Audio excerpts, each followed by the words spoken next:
నమ్ముతున్నాం. కొద్ది జనాలు భగవంతుడు లేడని నమ్ముతున్నారు. కాబట్టి మేము నమ్ముతున్నాం తప్ప అది నిర్ణయం అలాగ చేద్దాం. భగవంతుడు ఉన్నాడా లేడా?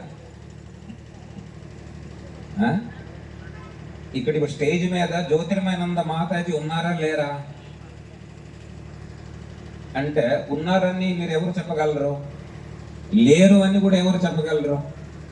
జ్యోతిర్మయానంద మాతాజీ అంటే ఎవరు అని తెలిస్తే వాళ్ళు ఉన్నారని మీరు చెప్పగలరు, లేరు అని కూడా చెప్పగలరు. ఒకసారి ఇద్దరిలో డిస్కషన్ జరిగింది. ఆ గొడవల వరకు వెళ్ళిపోయింది. ఏంటి అంటున్నాడు, ఒకడంటున్నారు ఠాగూర్కి గెడ్డం ఉందా లేదా అంటే, ఒకడంటున్నాడు అబ్బోయ్ మహాత్మా గాంధీ అంటే ఏంటి, కళ్ళు అద్దాలు, స్వచ్ఛ భారత్ చూస్తే పోస్టర్లో మరి ఏమున్నా లేకపోయినా అద్దాలు ఉన్నాయంటే ఇది గాంధీ గారు ఫోటో అని మేము అనుకుంటున్నామా లేదా? The glasses are representative for Gandhi. అలాగా రవీంద్రనాథ్ ఠాగూర్ అంటే గెడ్డం, ఆ ముఖం ఉన్నా లేకపోయినా గెడ్డం ఉండాలి. Rabindranath is known for his beard, long beard, isn't it?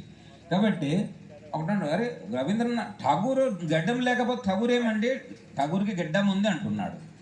ఇంకొకటి అంటున్నాడు డబ్బు ఠాగూర్కి ఎక్కడ గడ్డం ఉందండి, చక్కగా క్లీన్ అంటే లెదర్లో గొడవలు. ఒకడు అంటున్నారు గడ్డం ఉంది, ఇంకొకటి అంటున్నారు క్లీన్ సేవ్, ఇది గడ్డం లేదు, లెదర్లో గొడవలు. అయితే 3వ నంబర్ వచ్చినాడు. అంటే ఏంటయ్యా మీ వద్ద గొడవలు అంటున్నాడు. రవీంద్రనాథ్ ఠాగూర్కి గెడ్డం లేదంటున్నాడు, ఇంకొక గెడ్డం ఉండంటున్నారు. అది ముందు అడిగారు ఠాగూర్ అంటే ఏంటంటే ముందు అంటే, ఒకడు అంటున్నాడు రవీంద్రనాథ్ ఠాగూర్, దెన్ గెడ్డం ఉందా లేదా, అతను చెప్పేది రైటే. ఇంకొకడు అంటున్నాడు ఠాగూర్కి గెడ్డం లేదండి. ఎవరు? శర్మిలా ఠాగూర్ అని ఏదో హీరోయిన్ ఉందా హిందీ పిక్చర్లో.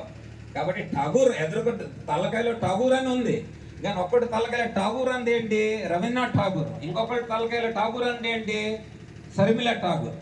కాబట్టి డిఫరెంట్ అండర్స్టాండింగ్ ఉందా లేదా? కాబట్టి ముందు డిఫైన్ వాట్ ఈస్ ఠాగూర్. ఏ ఠాగూర్ విషయంలో మాట్లాడుతున్నా ముందు అది క్లియర్ చేయండి. తర్వాత దేని గడ్డం ఉందా లేదా, అది శర్మిలా ఠాగూర్ అయితే గడ్డం లేదని కన్క్లూడ్ అవుతాము. రవీంద్రనాథ్ ఠాగూర్ అయితే గడ్డమే ఉంది అనుకుంటాము, అవునా లేదా? కాబట్టి ముందు ఇద్దరు తలకాయలో ఠాగూర్ అంటే ఏంటి అది ముందు క్లియర్ కావాలి. అలాగా దేవుడు ప్రపంచంలో ఉన్నాడా అంటే, కొద్ది జనాలు అంటారు ఉన్నారు, కొద్ది జనాలు అంటున్నారు లేరు. సరే ఉన్నారా లేరు తర్వాత చూద్దాం. లేరు అని వాళ్ళు మీ తలకాయలో భగవంతుడు అంటే ఏంటి, లేదు అని వాళ్ళు కూడా అడగండి భగవంతుడు అంటే ఏంటి, అది ముందు తెలుసుకోవాలా లేదా? భగవంతుడు అని ముందు తెలుసుకుంటే అట్లాంటి భగవంతుడు ఉన్నాడా లేడా తర్వాత సంగతి, అవునా లేదా? నేను భగవంతుడు ఏంటి ముందు డిఫైన్ చేయండి, తర్వాత భగవంతుడు ఉన్నాడా లేదా చూద్దాము.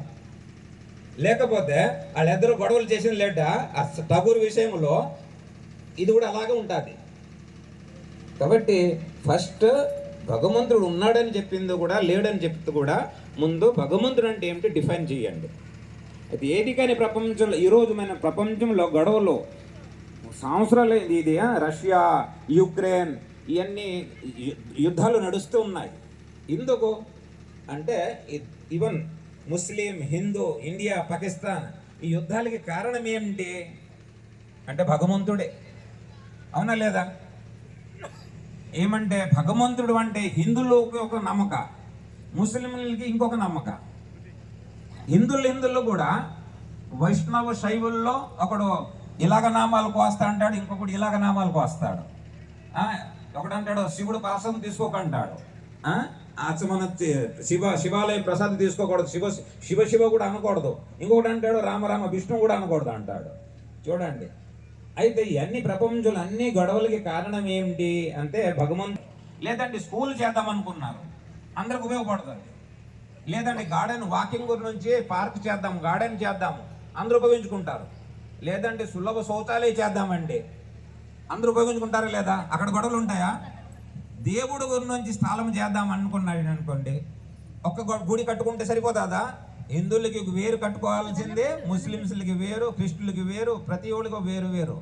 మిగతా చోట్ల ఒకటి సరిపోతుంది, ఒక్క స్కూల్, ఒక హాస్పిటల్, ఒక్క గార్డెన్ అయిపోతుంది. కానీ దేవుడి దగ్గరికి వస్తోడికి ఒక్కటి సరిపోదు. ఎందుకంటే అందరికి ఒక్కొక్క నమ్మకం, ఒక్కొక్కటి దేవుడు. అందరు నమ్ముతున్నారు దేవుడు, కానీ ఒక్కొక్క తలకాయకి ఒక్కొక్క దేవుడు. కాబట్టి ఈ గొడవలకి సమాధానం ఏంటంటే ప్రపంచానికి